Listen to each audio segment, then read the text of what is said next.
Asinvusele maswahla amahle sinvusele benkosilenhle sinvusele nebengwazi amahloko ohlelweni Embili Kanye Kanye ibito lami ngiJohn ngakaphireza isibongo kuyinto kodwa maswahla amahle ukuthi bese ngaphinze ke sidibane lo mhla kusihlwa kuloke ehlelo lapho sithi Embili Kanye Kanye sikhulumisa nje ukuthi siya njani ke ephupheni lethu ke silive ukuthi sibeke sesigabeni semave lathuthukile sifisa ke ukubona lokuqala kwendeka ngeminyaka wanga 2022 leqiniso benkosilenhle ukuthi kunetinto lesetholakala la event la kangwane lothi mawuya emaveni la ngeshaya kwetilwandle utikhanze lokusho ukuthi le target yethu ya 2022 is not unrealistic njengoba ngibekisa lokuthi kunetinto lo sokuthi mawuthi uyadibuka ubone lokuthi adikho kulamanye mave ikakhulukazi la Africa nakulamanye mave ngeshaya kwetilwandle nakhona ukhanze ukuthi leto tinto adikho ma facilities la faka ekhathi ke bo science and technology park tinvo live libonile lokuthi alitendele ukuthi libe ingcenye ke yekuthuthuka ke kwalo ke live lifike ke sigabeni semave lathuthukile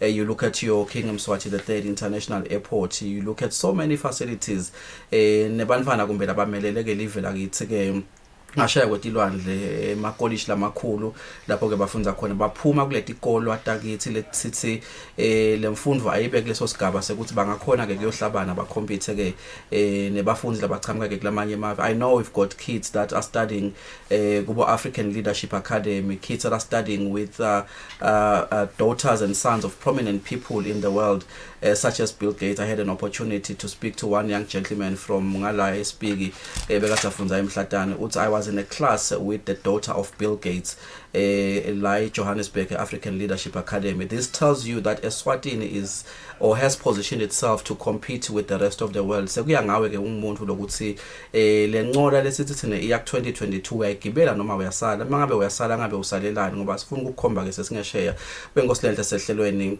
Embili Kanye Kanye evikini liphelile ke sicale ke indzaba kunakekela ke bantwana labakhubatekile sayicala kumbe sigabeni lesiphasi ukuthi umbona ngani makatalwa naletinye ke tinkinga letiba khona ne shock ne trauma batali kumbe noma ke tihlobo letiba nayo sicela ke kuchubeka naleyo ndzaba leyo maswahla amahle lomuhla ikakhulukati ke esigabeni sekuthi labantwana bahambe bayakhula baphila ke kuma communities nama families noma ke ku society lethi mayibuka ukukhubateka ibe netindlela tekukubuka ngalelo liso lelo khanze ukuthi kumbe baya xwayeka noma kumbe bayahlukubeteka ngandlela tside ikakhulukazi ke esikhathini lapho khona ke sihletike emakhaya etikola kumbe solotavalwa le makucala ke inyanga endlovu lenkulu babuya buyele ke labo lasebakhula khulile ke baka form 5 kodwa ngabe naba disabled bebasala nabanye emakhaya bebanakekele kanjani idzingo dabo diyalalelwa yini sicela nje kuyichuba maswahla amahle leyo ndzaba leyo. We are saying caring for a child with disability lesitawu kwenda ke namuhla futhi ke ehlelweni yinfo lengidawuthi kumbe ikhombisa ke neshisekelo yethu yekuthi matanisa nemavela sesigabeni lesithuthukile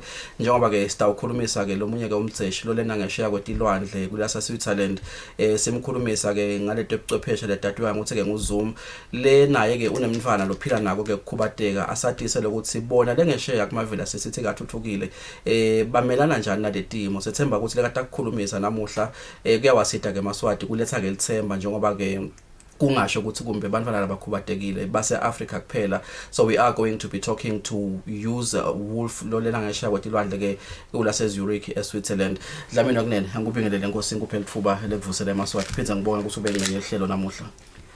Usibonga kuphila John ukuthi isiphinze sibe khona ehlelweni sivusele nasemaswatini. Kunjalo Nkosi ngibonga nje angicethe ngibonga kulongetulu ngalokuthi bekungaba buhlungu kube impilo sikuthiwa sidiphathele ukhanze ukuthi nje ngana uphethe iglass uthi usabebeka ekitchen seyiyawa endleleni kube impilo bekuthiwa udiphathele Dlamini kumbe ngabe ngaliyelanga ngikubona ungachamuki ubethe eDlamini ubese impilo yakhe soyibeka phansi kodwa ngalokuthi siyiphathele ngilongetulu silicalile lo hlelo lwangalesibili Embili Kanye Kanye solo siyalichuba Nkosi ngethemba nje ukuthi uNkulunkulu utawuchubeka abe nathi make mvubu ngicela kukwemukela ngikuphela lithuba lokuthi uvusele maswati mama.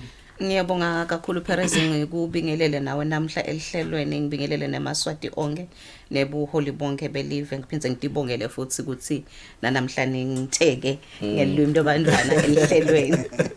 Siyabonga kakhulu manje ngicela nje uyendlalele Nkosi siqalile evikini eliphelile sayithinsa ke sigabeni lesiphasi kodwa namuhla sifuna ukuyikhulumisa kule simo lesikhona sana iCovid-19 nakuthi nje general ukhanze ukuthi labantwana labakhubatekile kumbe abanakekeleki netifiso tabo nemaphupho wabo kulokunye kungagcina kufile ngekuthi kuthiwa nje lo mntwana ukhubatekile kungenteka anganakwa ifamily anganakwa icommunity anganakwa kumbe la ngama stakeholders lokufaka ekhathi ke tikolwa emasonto kumbe nema sporting fraternities. Yes. Cha siyabonga John kuphinde sibuye sitochubeka nelendzaba yethu. Evikini lephelile sasibuka ukuthi thina njengenhlangano siyingena njani le sayibuka ngokuthi thina sithi transforming communities through hope, life and truth. Sathi liqiniso kule reality lesibhekene nayo. Ukuthi nangilo mntwana sinaye unalokukhubadeka siletha lithemba. Emakhaya netikolwa nemasonto entrustwe ngeresponsibility yekufaka noma ngathi ngelimi lesingisi to inculcate a culture of healthy living and life skills. Kufaka lokho so thine ke sibambisa lapho ukuthi emakhaya ngoba naba labantwana basekhaya likhaya lingabambisa kanjani ukuthi lo mntwana abe ngumuntu kusasa ngeke kabe ngumuntu kusasa singakafaki noma singakahlanyeli lamuhla. Kunjalo ngozi ngicela nje vele singene kiyo make Mvubu bantwana labakhubatekile banendlela lethide yokunakekeleka angade makufanele ukuthi kube kanjalo noma kumbe kufanele siba treat in a similar manner just like everyone lode kumbe lama disabilities. Sifuna ukuyikhulumisa kakhulu esigabeni sekulalelwa sekunakekeleka sekwethenjwa nesekuviwa kulesikhathi lesi njengoba sikhuluma ngenzaba ye COVID-19 ungakhanza ukuthi kunengi lokwendekako loku expose abantwana ebuhlungweni ngekuthi kumbe uyathi kube nami njenganangu ngabe kumbe angengci kunaku ikhona yini indlela yokunakekela umntwana lokhubatekile uma umcathanisa nanangu longakakhubadeki. Ngiyabonga kakhulu Perez ikhona kepha ngiyaye ngithi nangikhuluma nebamvu ngithi nesibekisana ngalibhodo lelinemilendele emithathu Perez sithi lonke liciniso line balance. Na ukhuluma nge3-legged pot ngeke kwendeke ikhona kuma ngale milende seyimibili kufuna ibe mithathu. Kwekucala ngedawuthi kuwe nakubo bonke babukele emakhaya umfana wonke uyafanana ngomntwana. Sibadala kufuna sikhone ukubona ukuthi bantwa bethu laba noma ukhubatekile noma akakhubateki bese sesiyendlula sesiyakhona kubabona ngamunye buhlungu babo nenjabulo yabo ema strengths abo nema weaknesses abo laba buthakathaka khona nalaba nemandla khona sendlule sikhone kubona tidzingo tabo. Liqiniso ke libese selithi lona lokhubatekile yena takhe tidzingo bese tiba tinengi kunaleta lona longakakhubateki. Lothola ukuthi ke bese sekuyashaya ke siyimindeni lokho uma singakakhoni ukubalansisa ngoba kungabubanga nebutha la kulabantwana abakanye uma ngabe sewutawuthola ukuthi ngidawubekisa nje na utawuthola ukuthi mhlambe lona lokhubatekile ngilowe kucala longena amdzala but lona lomncane so uyakhula uthi khanza esikhathini lesiningi nguyele kumele asite big brother noma big sister o uva ngazi uthi attention leningi iniketwa but lomdzala because yena unesimo lesite la kabhekene naso so nako lokho batali kuyabehlela ngiko sithi icala lapha ekutheneni le balance asiyende. Labanye ke uthole ukuthi nje beva ngazi uthi ustranger lo lakhaya nje akeme lapha abantu abethu nginaba so dimo letikhona labamfana lababhekana nato esikhathini letiningi ke badikhanza bange ama black sheeps vele ku community esikolweni na wherever esontweni ke ayitekwa yakhona abavetwa nekuvetwa sinencumbje bezalwane lesibatiko ukuthi banabo labamfana kepha emakholwa la kanawe esontweni ngisho nemfundisi wakhe akati ukuthi kunebuhlungu la kaphila kubo because bamfana babafihla leto ke setindzaba letihambelana nema myths ke nabo stigma and discrimination lesingathi khuluma mhlambe ngelanga lade ukuthi kubangwa yini lokho esontweni so dimo letikhona leti kungako ke singathi kancane Perez abanakekeleke ngendlela lefana naleyala labanye but taking care kokuthi sebanetidzingo ukubona lesetehlukile naletengetiwe kulaba labanye abantwana. Ngabe yini nje ikakhulu kade nganasikhathi nasi lesikhuluma ngaso bo preschool kumbe bo primary school kumbe nalaba labase high school bebahlele kakhulu ekhaya kube khona lokungathi kumbe lo mfana ukuthi khanza ukuthi bengingcono ngalesikhathi ngiya esikolweni kuyaba khona ema circumstances noma kumbe tikhathi lapho khona umfana lokhubatekile angathi khanza acwaywa ngilaba labamlethela emhlabeni kumbe ngimabe namake uze kumbunakekelwa bomakhelwane kudla uniketwa abantu bekhamba la khaya nje banako lokungamemukeli ngalokuthi kumbe banalo kwesaba lokuthi noma kumbe lokumecwaya nje general general, could parents find themselves stigmatizing the child that is living or that is disabled?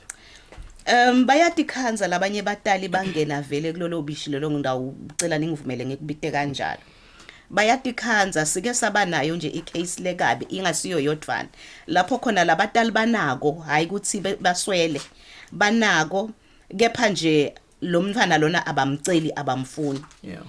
Ukhubatekile umfana kodwa umfana uya ku experience ukuthi anganikwa vele ngumdlala kahle.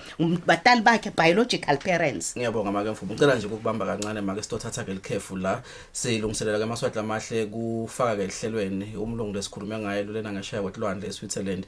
Inhloso yethu ukuva ukuthi ingabe vele bona mabatele umntwana njenganangu lesimatiko ngibekesa ngeswati ukuthi kumbe kuthiwa uthatha kancane bathi down syndrome ngalesilumbi. Ungesaba kumemukela noma kumbe kumkhuluma kubantu futhi ngewa Sathe ke masibuya ekhefini sikhulume naye ke ngalo ke lidingo khona ke lena ngeshare. Pay your TV license quickly and easily with MTN Momo. Simply dial *007 *3 hash and select option 8 for TV license. Enter your national ID number as your reference and the amount you wish to pay. Then enter your PIN to confirm your payment. Once your payment has been made, you'll receive a confirmation SMS of your payment. If you're a first-time payer, you get another SMS for your TV license. So legalize your entertainment from the comfort of your home. Pay your TV license the easy and convenient way with MTN Momo. Everywhere you go, MTN. Do you hear me?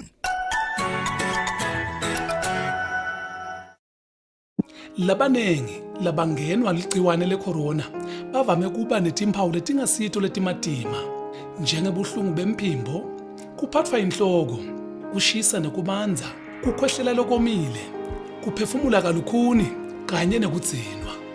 Kepha kulabanye kuba matima njengoba leli gciwane lihlasela emaphaphu. Ngesikhathi umtimba ulwa nalo leli gciwane wakheka emanti lagcola emaphashini.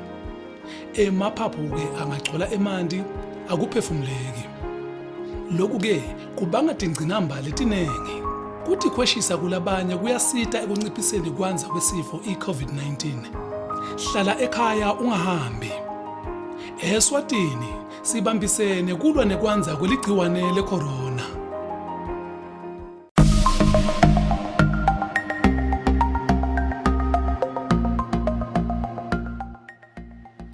Education is a foundation for the development and progress of any society.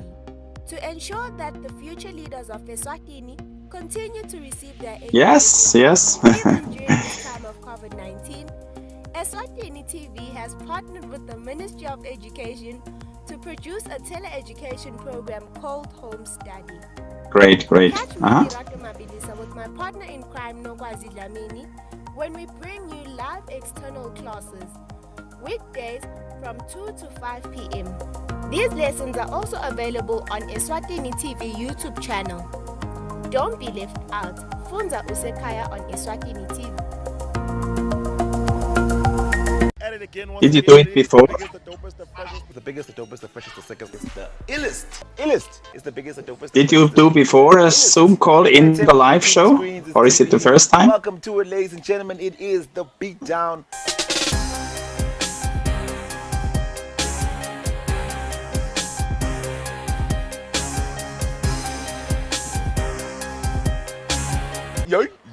Yeah. Hi guys, this is Are you John? watching the Beatdown. What's your Sisehlelweni Embili Kanye Kanye sikhulumisa ke indzaba ukuthi sibanakekela kanjani ke bamphana labaphila ke nekukhubateka phecelezi disability. Sifuna nje ukuva ukuthi mangabe umntali unayo lo mntwana lapha ekhaya umnakekela kanjani. Kunenva lebhlungu lengiviswa ke leshiwo ke ngimake mvubu la uthi bantu labanengi leka batiko noma kumbe lesibatiko labaye emasonweni uyukhanza ukuthi labantwana bayi nabo emasikolweni.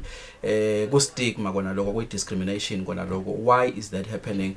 Say how do you expect that child to be part of a society? On the line with me via Zoom, I do have Mr. User Wolf, who is based in Zurich in Switzerland. Wolf, thank you so much for being part of our discussion here on our program Embili Kanye Kanye today, and it's a pleasure to have you speak to the people of Eswatini.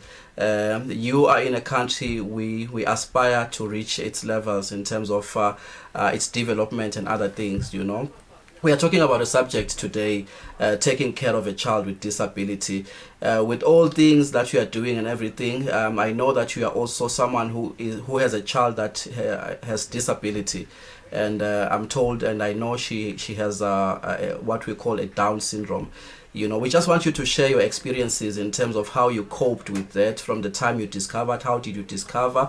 How did you integrate yourself into a normal lifestyle and making sure that you don't discriminate the child and you empower in terms of school and every other thing. We have quite a number of people in Eswatini who have children that are living with disability, and I'm sure with your experience you can help speak some words of hope and encouragement, and just to share your own insights in terms of how you dealt with the disability of your daughter Najam. Thank you. So our first child, we called her the name Nadia, and the pregnancy went fine. But 2 hours after her birth, the doctor told us that our daughter has Down syndrome. And that was really, at the moment, a shock, because everything went fine before, so we didn't anticipate it. At the first moment, I was crying, I was feeling a difficult life for Nadia. But then I thought about the name we gave her. Nadia means hope. And suddenly I realized, even though I don't know what will be the future of our child, there will be hope for our child. And I told the doctor, I don't know where I got the strength to do it, but I told it, there is hope for our daughter.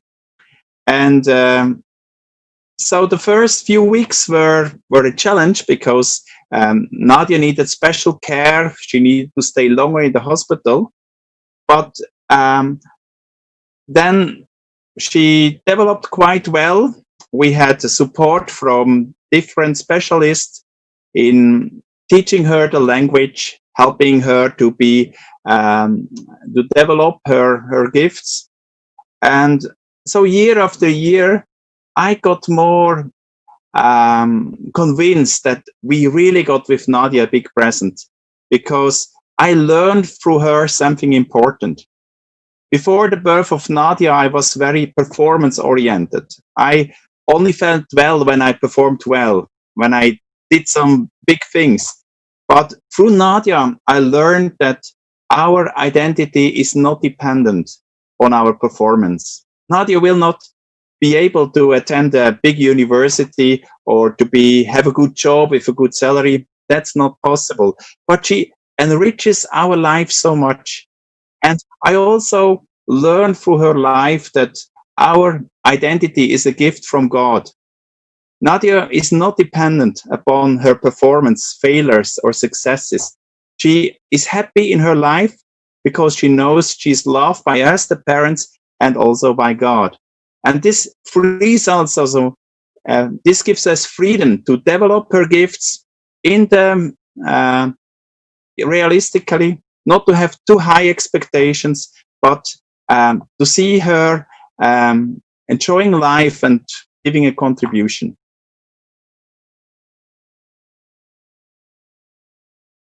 Nadia become the person that she is today. I know she's able to read and to write and to participate in your daily activities at home and maybe even in the community. How did you do that, and how much patience did you have to do? And of course, I know you may have had a sense of guilt at the same time, you know. And I think I have a guest in the studio who just shared that some parents become disgraced or ashamed to expose their child to participate in other community activities like going to church or even at school. And how did you deal with that yourself? Yeah.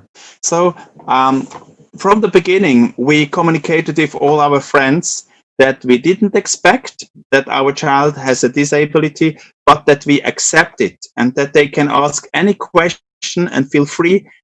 We want to share our experience with Nadia.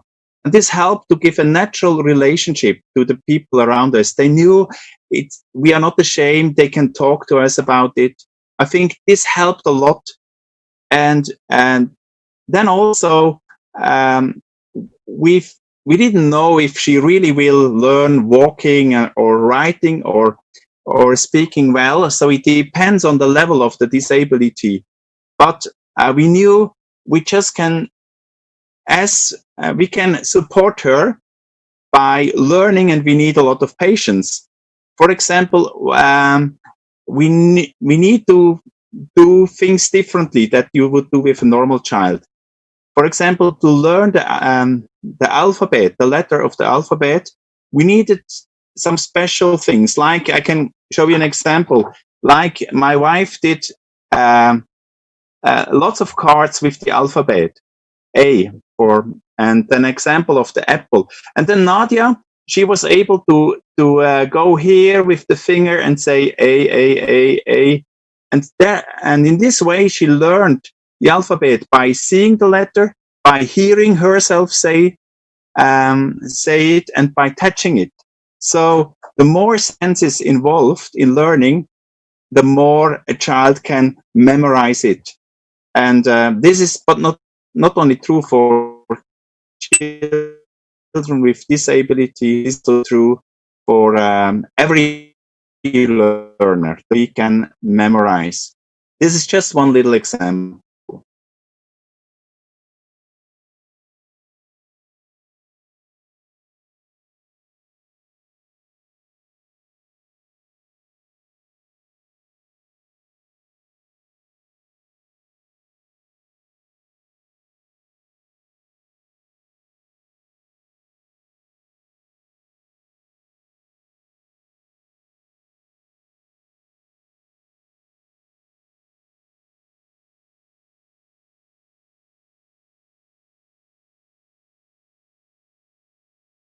So I think our main strength was our view of life. We see that life is a gift from God, and that and that He gives us love for Nadia. He gives us love for other people, and He gives us love as a couple for each other. I think that's very important, that we as a couple, we can encourage each other. If one part is down, that the other can encourage the other, and that we see again, even though Nadia has this disability, she is precious. She gives a lot of joy and love in our heart. I could also compare this shock about being at another place, when you find out that your child has a disability. If you do a travel, for example, you get in the plane in Eswatini, and you think you're traveling to Madagascar, for example. You think already about the animals you will see, and then when you land on the place, you're not in Madagascar, you're on Seychelles. Completely different, but also a lot of beauties with the beaches and the seashore and everything. So it's in a way similar when you don't expect that your child will be handicapped, and then suddenly it is like this.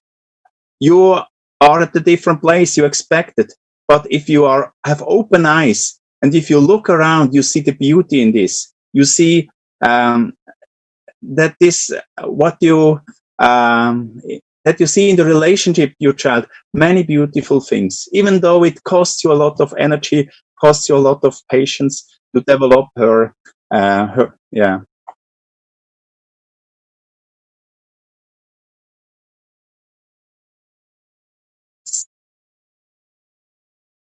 Yeah. So Nadia is at the moment 27 years old. She works in a laundry. She can go herself by train and by bus to the working place. And her relationship to her siblings, to the other two daughters, is very well. They love her. They do some parties and things, and they involve her. Or Nadia is also part of the choir in the church. She just played the triangle. So a little thing, but it's nice whenever you look, how can you involve those children, that they know they are part of the family.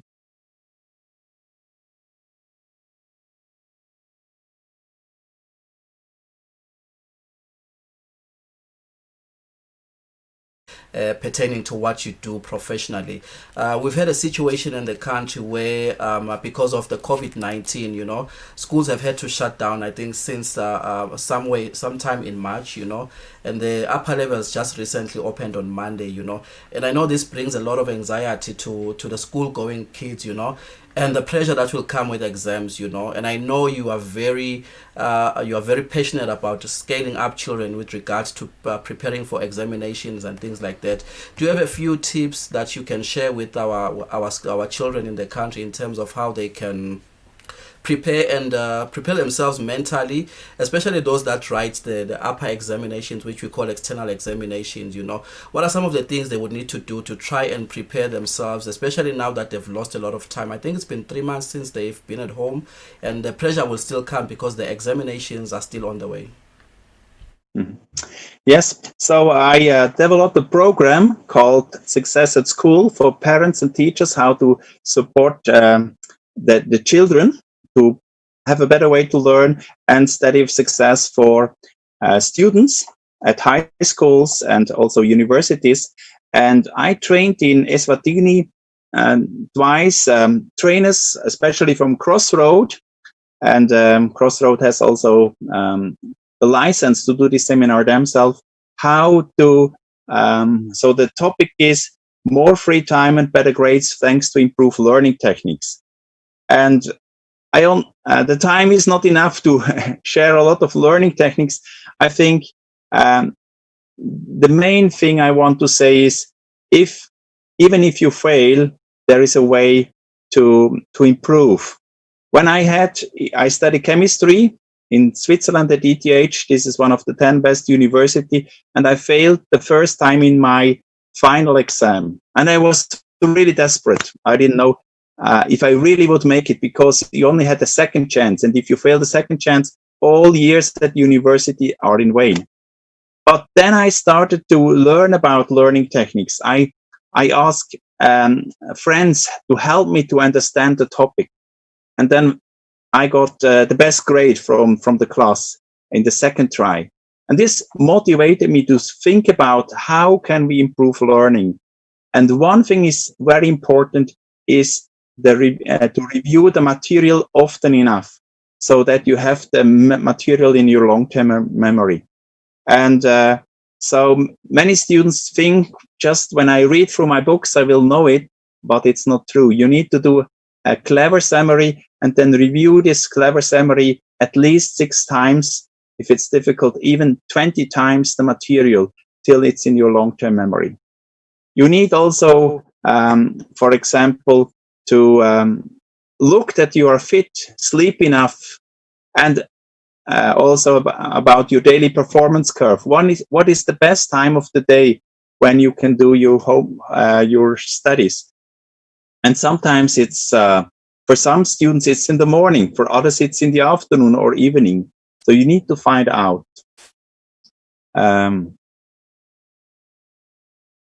For spending your time with us on the show today, and I'm so glad that you have a correspondent in Swaziland, in Crossroads, that can also try and help scale up students and teachers maybe in the entire country. Once again, please do pass our regards to your entire family, especially your daughter Nadia, whom we were sharing experience about here today. Thank you so much for participating on our show here today.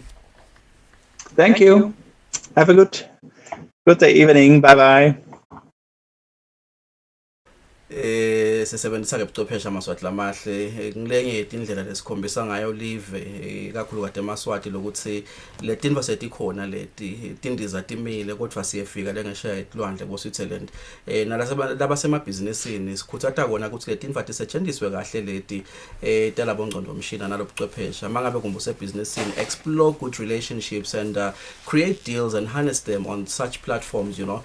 Ungameli ilanga lapho khona uyawuze ugibele indiza kuyawubona umlungu lo ngoba ungahlala phansi ke ukhulume naye sethemba nje ukuthi lesikhulumile ke naye ke umlungu lana ehlelweni Embili Kanye Kanye kuyawasita ke eMaswati. Yey uthenza indzaba lana ngicabanga lokuthi kumbe sibinzi lesithingwa abatali ekwamukeleni simo, and I think you talk about that aspect in one of your mantras, the element of truth. Naku sesinemntwana lokhubatekile simvalela endlini kodwa uthi yena the first thing they did was to inform their family, their community. Uqinisile John empeleni angakabatshela ukuthi wacale wakhala. Yeah. Nakamtshela nje dokotela. Lokusho ukuthi waku internalize le reality akabanga kudenial wasibuka lesimo samshaya wa expressa lama emotions babese ke sebakha lendlela ukuthi asitshele bangani bethu ngalama fisha mina ngubuka ungazi ukuthi wa create a good support system I network yabantu labatombambisa kulesimo lasabhekene naso yini velo khutsata ukuthi lesikhutsata ukuthi ayendiwe ngumuntu lo sekade khanza lemfana lokhubatekile lokungafihli. Johnny sengikhumbula lenye elijala lithi kufuna ube nabo bangani labang6 labo ukubambela libhokisi lakho nasewehla lokusho ukuthi yakha ubuhlobo nabantu longaba nesiqiniseko ukuthi bohlale banawo batangethwala lesimo bakwethwala uphila bakwethwala noma sawungena. Make mvubo ngotiphi itinfo letendeka kubantwana laba disabled ngicela sicela sikhulume ngemantfombatane kumbe sitawukhulumisa nabafana maybe generally kula kulesikhuluma ngako ukuthi simnakekela njani umfana lokhubatekile kungenteka make noma babe bathi ukuthi alona nje yinfo lehlalako lokude info letawendeka ngitiphi itinfo leti ba affectako noma kumbe le siba expose kito singadi ikakhulu kade njengana kulokwendekile nyalo lesingathi kumbe batala sebakunake lokuthi ungacabanga lo mntwana ubinzile kanti kunanaku kumbe lokumaffectako ngalo ukuthi ukhubatekile. Ngiyabonga kakhulu Perez. Ikakhulu kunaba bemantombazana ba exposeka kakhulu ku sexual abuse. And lokubhlungu lenengi yale sexual abuse lokungetulu kwa 90% yendiwa ngema family members. Sike saba nema cases lapho khona uthole ukuthi loyo mfana loyo wentombazana une cerebral palsy lesimo sakhe singalendlela ukuthi la umbeke khona ngeke kwendeke umkhanza khona le kumuva wahambe wagula umfana bamthatha bamixa esibhedlela nabamixa esibhedlela afika athi dokotela uyayelwa umntwana umangale wonke umuntu la emndenini uhelwa njani ngoba uhlala hleti lapha so lokusho ukuthi ke kunenkuzimalwane within the family lebengiyona inyonyoba leyethenjwako lakhaya lelibala kum abuser so tinto tekucala letibhlungu leto letendekako lokunye ke lesiyaye 6 ngicela nje ukuvimba kancane manje ngabe singayivimba njani imcoka lokuthi siyikhulumise ukuthi abayinake singamprotecta njani ama singamvikela njani umntwana lo intombazana lokhubatekile from sexual abuse noma kumbe ukuthi ahlukubeteke ngelicansi.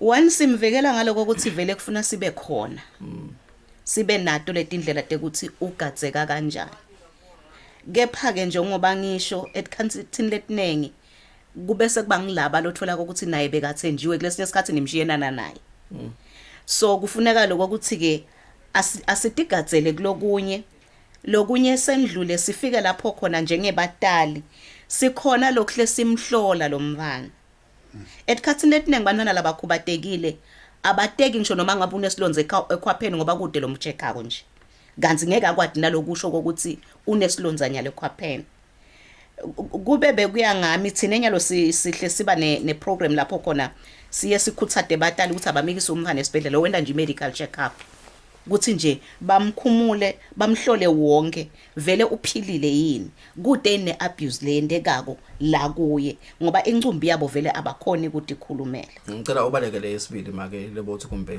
lenye leba ngaba vulnerable kiyo luhlobo lokuhlukubeteka noma kumbe lapho bathinzeka khona.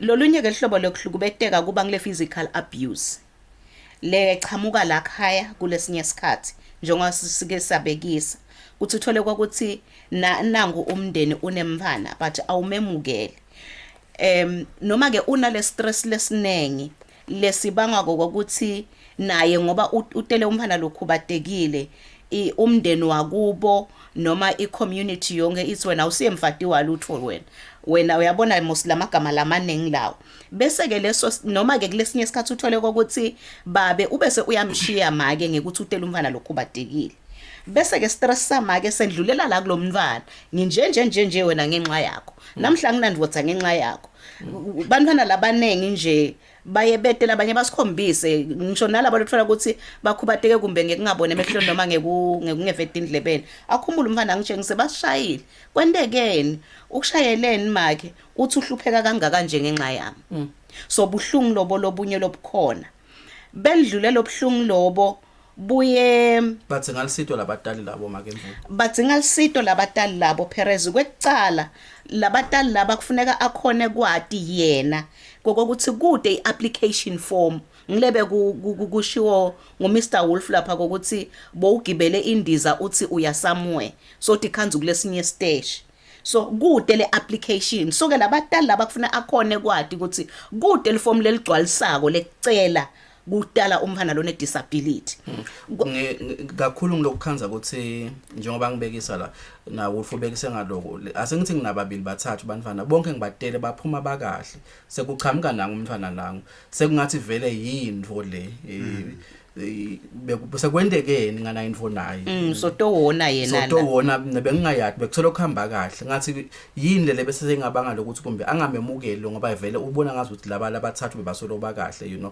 ngeke ngithi badzenga lo lisito ukuthi ukwemukela nje ngoba yena utitshela ukuthi mine bantu abamsibili naba solo ngiyadala abantwana labaphilako kuchamuka phi nakho basho njalo uyibeka kahle Perez la uthi naku basho njalo vele ngicela kungena John ngithi inkinga lenkulu ngilokuthi empilweni nje sihlala sigatsela okuhle kumnanzi ngalesikhathi kuvela naku bengingakakubheki kucale kungithuse nakungithusa ngibese ngiba ku denial ukuthi mina ngingathola lokunje konakele kuphi lokusho ukuthi nami ngisuke ngidzinga yebo ke nalomntwana nami uyadzinga isito kodwa nami ngiyalidzinga lolusito ngenhlahla lembi asifundziseki kahle thina sibadzala ukuthi lisito singalithola kuphi loluthini so mina bengingancoma ukuthi vele lokuthi nje unemntwana lokhubatekile kusho ukuthi impilo seyintshintshile thola ke lusito lokuthi lokuseyintshintshile impilo sitayiphila kanjani la khaya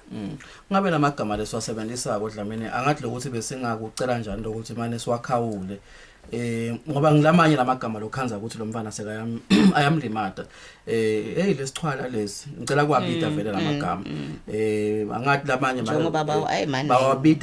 bawabite kunalamagama lokhanza ukuthi ayasetshenziswa nje budlapha uyabona kumbe kakhulu mfana makonile noma kumbe kucansukiwe ngaye noma kumbe angakendi kahle angathi lokuthi because lokukhulumisa le stigma lokugcina lo mfana kumcinzedele kusachubeke ahlale lapha singawakhawula njani lamagama lawo noma angathi lokuthi kumbe kuyinto lengakhawuleka indvelo ngoba kumbe kufana na i-COVID lekhona umkhuhlane nje lengathi na ukuthi sidawucetha sewuthini impela kube kunemjovo khuta lokho ngabe siyabahloma abantu sibajove ngoba John emagama siwasebenzisa baphila nje bantwana simmanceke nje ekukhubadeka kangakanani ke nasekakhubatekile ngoba uthi angakhubateka lo mntwana nathi lemoyeni sesikhubatekile uthi kungumkhuba lomubi nje ngosilokhona akuthinga ukuthi azakhubateka lo mntwana kuze sikhulume lamagama kubuthakathaka bemuntu sivamise kuwakhuluma lo mntwana normal so mina kungaba kucela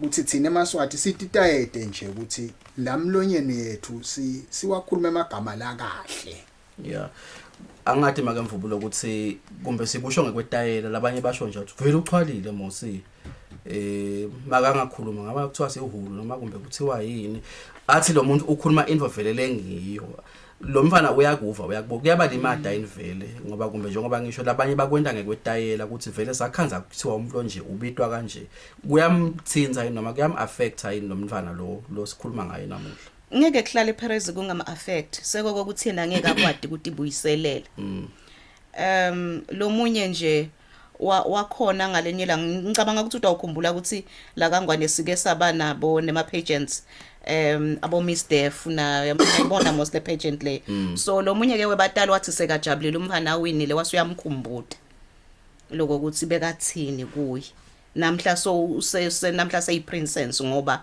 ubonwe live ngiyabona lo mfana wakhumbuta lo mtali but akazange amkhumbude ngaleso sikhathi kunaba ke lothola ukuthi abasibo bamhana labakhona kokukhuluma laba lothola ukuthi kuthiwa uhamba lici angakakhona ukukhuluma lo mnye nje umtali abevama ukuthathi kulo mfana yewena sibani umeleni lapho somelwe ingcondo mfela ukuthi umthumile umfana umile somelwe ingcondo yini so wathi uthi singalenye langa umeleni yezibani wathi ngimelwe ingcondo babi so buhlungu lobukhona lekufuna bathi batali ngiko ngithi umtali kufuneka athi ukuthi kude lifomu laka ligcwalisile kuze atale umfana lokhu badekile kwesibili lo mtali kufuneka athi kuthi lo mfana lona kude lifomu laka ligcwalisile kuze abe nje ngiyithanda la kulocetha kusho ngiyaxolisa lokho sesibekisa ngendvo le bangathi mabayivalele bathini zako babone lokho sikhuluma ngabo lokusho ukuthi kunangumfana lo wagcina angu princess wale competition yabo nobuhle kuzivetela sithombe sekuthi lokuthi lo mfana ukhubatekile akusho ukuthi ngeke sekabe ngilutho empilweni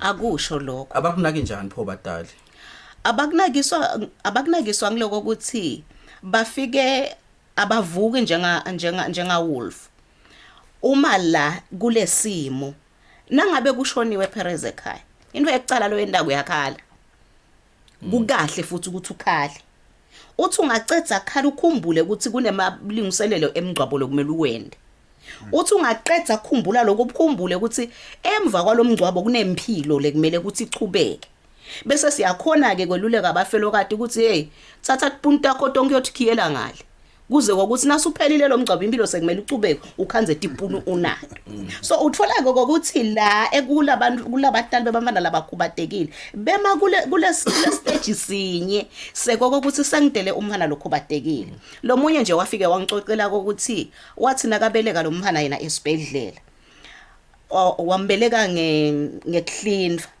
wathi makaphaphama wabuta ukuthi umfana wakhe uphi kwababede lo yiteka ukuthi umfana uphi kanjani kwendekene base sebamuhola ke bayamgwabula umfana bayamkhombisa beka severely deformed umfana physically kwecala ke tshela mina ukuthi ihlule nurse le esibedlela kokuthi avele akweluleke mangabe umuntu atele umfana wafa bonese ubakhanza seba ready ngemathishu kokuthi bavele bacale babe nemagama ekuthuthuda but nakufika kunaba labakhubatekele bamfana uthole ukuthi nesinayo akade ukuthi ayicale ngakuphi so le stigma sesicala vele lapho kulona ke manje lo deli lo mfana by the time abona lo mfana icala irace ingcondo ngafike ngithini mina kuba bwazibani ngidawuthini mina ekhakhami emangweni mina ngidawuthi angisiye mina emfatwa lutho uticabanga yena so ticabanga yena ungena ke kunakule sekuthiwa self stigmatization leso stigma ke la satifake sona yena uyosikhiphela le kulomfana yeah ngiyeva make ngicela kuyibuyisa kancane bayalamba labantwana nkosi yami ngalokuthi kumbe esikhatheni lesinyenti kufuna bayovulelwe emakhabethe babekelwe emabhodo estofini nalokwa emakhaya lapho khona vele kufuna kuyobaswa ukhanza ukuthi inkosi yami sebangcolile bagcina babitwa nangale dinqifinga kwendeke kakhulu ngiyethemba nyalo ngalesikhathi seCovid ngalokuthi kuthiwa kayinzawa kaye esikolweni asathi lokuthi batali bangakulungisa njani lokho ngoba ngilenye le thinking kumbe lesidivetako namuhla ukuthi ngalokuthi bathatheka ngathi abasilutho bagcina sebakunade inkinga nathi le bakhona yini lengendiwa batali ukuthi ilungisa leti info leto ngoba labanye bathi hey ungumsebenzi lo muntu kodwa awunayo le experience make mvubuye ukuthi mangabe lo mntwana vele ukhona kufuna adle kufuna ageze kufuneka lokho ukuthi njengemtali ngikhone kwadi ukuthi noma akulesimo ulethwe ngimi la emhlabeni uthi make la uthi make kimi nakathi make nje usho kulamagongo kude lomnyema kwakhe nangabe bonke sebadziniwe mina ngeke ngidzinwe nguye ulethwe ngimi yena la nangabe bonke abasakhona mina ngeke ngihlale ngingakhona so lo mfana ubuke mina noma angeke akwadi kusho angeke ngikhohle one time bekufuna umfana ama-ion CT scan so kwakufuna bamfake indvo la so being an autistic child akadayeli noma ngangiba nale environment beyinkinga uyabona so nabafika laba sekufuna simbambu nemandla phela uyashimbilika kuto tonke letini sekufuna sibabisana nalaba basesibhedlela kuze bakhone kumfaka lento befuna kumfaka yona babokhe abambe ngala nami ngibambe ngala that pain in the eyes of the child to date I will never forget kuthi lo mfana bekabuka mina abukuyise angakhoni ukunderstand ukuthi sibambisana njani ethine nebantu labamlimatako because lakhe litsemba likithi nako batale ngicela bakukhumbule kude kube bengingakhuluma njengemuntu uphaca bengingathi kulomntwana nguwe uNkulunkulu wakhe na umlahlutha akaye kuphi yeah abadle abageze akadle akageze akabe precious and ngetulu kwaloko kukhona la evikini leliphelile sazama ukuthinza khona Perez ukuthi umntali akakhone ukuthi angatfola ukuthi isimo semfana ke ngunasi angibekise nganangu we Down syndrome lesikole umlungu la kasicocele ngaye namuhla athi angeva ukuthi umfana nami une Down syndrome afune kusukume yena kufuna kwati ukuthi yini le Down syndrome kushoni ukuthi umfana nami une Down syndrome kumthinta kanjani ngidawubekisa ngalaba bafana labane Down syndrome namhla ngoba sibekise ngaye kakhulu namuhla umfana lona Down syndrome siyati ukuthi baba nendlela lababukeka ngayo na ungababuka ungacike utshe ukuthi bayafanana labanengi babo noma ngeke ngikusho lokho nyale emoyeni but ke lokumcoka ngalomfana loku understand njengoba ashito uzikuthi wakhe umfana waspenda isikhathi lesiningi esibhedlela uspendelene umfana isikhathi esiningi esibhedlela incumbi yabafana labane Down syndrome baba netinkinga futhi tetinhlitiyo uthola usinakatalwa unembobo enhlitiyweni so lo mfana lo yokufuneka ukuthi anako lokusehlela konke emaswatini lamahle ngokuthi angede akwadi konke lokho lo mfana lona njengoba aweak inhlitiyo yakhe inalenkinga le kusho ukuthi nekugijima kwakhe kungumsebenzi nekusebenta kwakhe usheshe adzinwe yena angeke futhi lo mfana lona kwadi kuphatha into letimatima but nangabe lo mtali akanamsebenzi nanekwadi ukuthi kulo mntana kwendekani utawuhuthula nje asheshe ashiyeke lo mfana emhlabeni kunenkinga dlamini la ukuthi at the end of the day ngumuntu lo ngibona ngana ngiwemlungu nje lesicetha kumkhulumisa lengeshela ukuthi namhla kuthiwa uyasebenza ngidibonile namtithombe uyasebenza bayamholela imali yakhe uyayibhanga makabone lokuhle naye uyakuthenga athi hawu ngale mali yakhe kunale problem ukuthi umntwana makakhubatekile la khaya kuthiwa kumbe ngeke aye nasesikolweni nje makayile kumbe wafeyila kabili kathathu so uyayekeliswa angathi lokuthi kuyindlela yekumakha yini noma kumbe kuyinto lesingayikhuthada yini ukuthi umntwana makakhubatekile asimmekisa esikolweni noma masimmekisile sibe siyamkhawulisa ngalokuthi sibona ngathi simosha imali vele ngeke abe ngilutho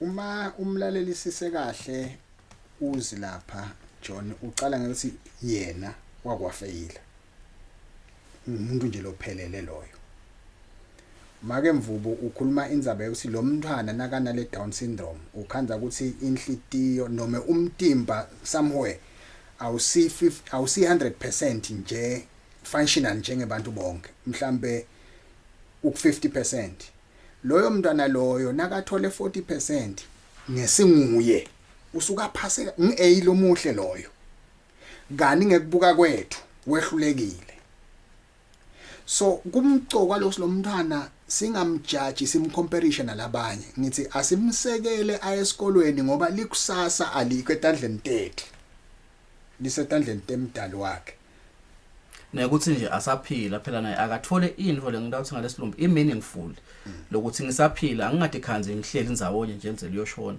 kufunza imisebenzi ngabe ko possible kangakanani kubantu aba disabled make mvubu manje nje nami ngithi ku possible kangakanani vele ngiyadi ngifuna kuzama ukukhipha lo mcondo kunaba labathi angeke abe ngilutho kumbe ungasiniketa ema cases noma ama experiences la khona ebantu aba disabled etinhlobonhlobo tabo lokhanza ukuthi kusasa bagcina babantu akhona kakhulu lama opportunities kulabantwana kwacala nje kulokhu la kasicocela ngako umlungu kube ngilokufunza lokho ukuthi asikhone kumniketa lithuba nakulesi lokuthiwa iexposure nje simsite naye ukuthi akhone kubhutsa inkinga ngebamfana labane disability ukuthi bona bese bayavaleleka babeseke lokho kwenta ukuthi akasakhona lo mfana kuba neliphupho umabome bandlu lawo ngemabomo emuntu lo angeke ukwadi ukukhanika libhanisi ungazange sowulidle kufuna ulibone elibhanisi ulidle khona kwadi umehluko emkhathini welibhanisi nelifethi bese uyakhona ukukhetha ngenhlanhla lembi sithi kusuka sivele sibavalele ngiko sikhutsata lenzaba ukuthi akube nale early identification la ngibona khona asesemncane umntwana nami ukuthi kune challenge le khona bese ngiyasukuma bese ngimnika lelithuba nakadlala ngale dikotela wami nje Perez wacala ukudlala ngetikotela netikaftini ana 2 eminyaka namuhla loku ane autism la kaNgwane kuhle Mvubu ubalwa as one of the best drum players. But bayamprotecta ke labanye make ngalokuthi akusikuthi abamnikile exposure ngiyamfihla ngalokuthi ngiyamsabela batamhleka kumbe naye uyesaba tonke leto tinfo leto ukhanze ukuthi vele sesigcina siya participate kuleyo info leyo kanzi kumbe kude le kwakhakho nguloku lesiza makucela nekukhuthatha emaswatini ukuthi akaphume kuko mina nje lesikhathi kuhle asemncane ana letinkinga mbamba bengingicoordinator wemantombazana eFree Evangelical emasonweni lamanenga around 26 wemasono kumele ngibe sepulpit aperform umntwana kwangibita singalenyelanga labanye babuya bathi yima ke Mvubu siyamangala ukuthi wakho lo mfana lo wenda nje uyakubona kwangibita ngalenyelanga ukuthi ngithathe sibinzi ngime epulpit and declare my challenge kusukela lapho bazalwane bangibambisa lokunye lekufuna sekunake ngiloko ukuthi batakubambisa njani bantu inkinga yakho bangayadi bende bathi ukuthi ubhekene nani batabe sebayakubambisa nanamhla naloko asisekho khona kodwa wethu umfana wabo kwathi yena ukuthi namhla kwenteka ini efree ahamba yekho singekho thina ngabe ikhona yini kumbe imithetho noma kumbe indlela de kubavikela labantu bana ngalokuthi kulula nje kubona umfana lokhubatekile noma ngikhona la khaya isuka wena noma kumbe sekusetshenziswa lawo magama lawo ukuthi manje uyini lo mfana ngiyabekisa ikhona indlela de ukuthi and they are subjected to a lot of harassment and a lot of conflicts labangakade ifakiwe ukhanze ukuthi bayagcinzetela ngalokuthi kuyatiwa ukuthi noma ngakushanga ke kuze kubuyisele kumba kakhulu akakhulumi nekukhuluma bemucwatini mfana leto dinfo leto ikhona imithetho le special lebabukele labantu mfana laba disabled ukuthi mabangena kule timo lethi bavikeleke nebatali babo bathi ukuthi lo mfana ngalesimo lekakisi una namalungelo na angathi noma kumbe bayehlukaniswa yini nalaba laba normal bona bantwana labakhubatekile Perez banemalungelo njengabo bonke bantwana nawathi nje malungelo ebantwana nabo banawo lawo malungelo ngiwo lawo ngetulu kwaloko futhi la kaNgwane siyendlula futhi sibe nema policies njengoba wathi nje ukuthi seyikhona ipolicy legathe abantu labane disability lethi abanakwe nabo njengabo bonke labanye abantu banikedwe konke lekubafanele futhi ne dignity yabo igadwe lokuselele kwanyalo ngokona ukuthi sichubeke nale awareness nekokuthi ke umthetho wethu uqine vele practically ukuthi wabanjwa vele kube khona lokwendekako ku asifanele isedlamini nginake kakhulu na indzaba yala abantwana bemantombazana laba disabled ukhanze ukuthi nalakhaya kuyatiwa nje lo mntwana ukuthi so uhlukubetekile ngeligcansi kumakhelwane kumbe sihlobo noma kumbe yini ukhanje singeke kubikwe ngalokuthi kuthiwa nje kuhlukubeteke umfana lo disabled lo intombatana angathi lothi singakusebenta kanjani lokho kungaba kucela nje emaswatini ukuthi labantwana bethu asibanake ngivalelise John ngalelithi ngalelinye ilanga kufika abafundi beta kuJesu batombuta ukuthi lona solo watalwa unje kuyimpumbuthi kona bani uyayiva inature yethu ifuna kwati ukuthi kona bani usijesi kude wona konanga yena akonanga abatali lokusho ukuthi ngiloyo kumele athathe inzima adlale inzima ekuthenini lesimo lesivelele nomntwana sonke sisinake simnakelele kungaba ngwakho kungaba ngumakhelwane akube ngomntwana wethu ngasho Dlamini nawe make Mvubu leliviki leliphelile lokuthi nithi truth hope and life ngathi tawufuna simfake lo love lapha ngoba uyabona lokuthi letinye letinkinga tisukela nje la ekutheni bantu sebayabanza nje bede lo nembeza bede lenhlitiyo umuntu bekunene kube kuthiwa lo luthando yinfo lekhona nje lengitawuthi kumbe vele icompulsory noma imandatory ukuthi mawungumuntu ukufuna itholakala ekhona enhlitweni yakho le mawude sicela ubuyele emuva ngoba utawuhlupha la emhlabeni